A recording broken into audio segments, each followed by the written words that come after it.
We're here in the spin room after the Drake University debate, 3 weeks out from the University of Iowa, the Iowa caucus.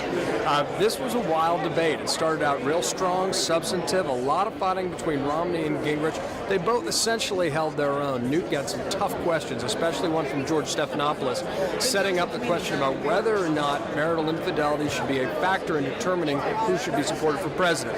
Stephanopoulos went down the line, skipping over Gingrich until he got to him.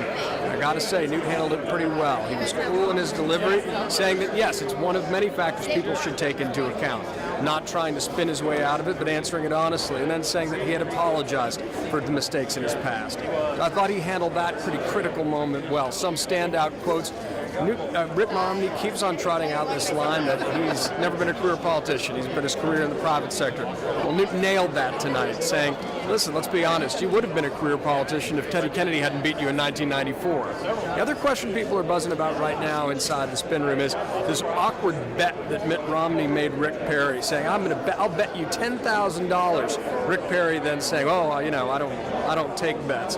It's all has to do with a question, quotes from Mitt Romney's book, No Apologies, that changed between the hardcover version and the softcover version, specifically having to do with the call for individual mandate in Massachusetts and as it applies to the nation.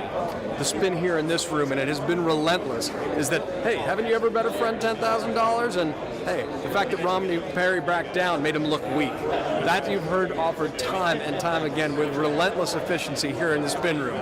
But that's what happens in the spin room. People are out here advocating. It's not their job to tell the truth. It's their job to defend their candidate. Steve King from Iowa was here saying that he's still open to making an endorsement before the debate. He's always been a philosophical ally of Michelle Bachmann, but doesn't seem to be leaning towards endorsing her. Governor Terry Branstad could be a very influential caucus endorsement.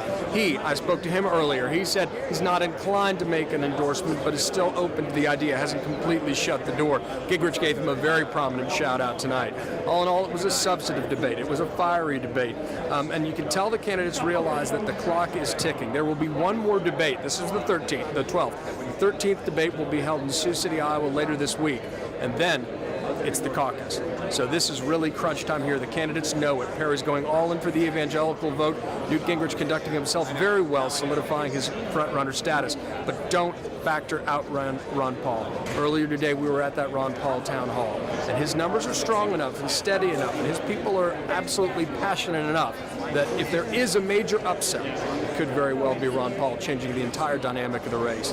But this is us in the spin room after the Drake University Iowa debate. We'll see you back in New York.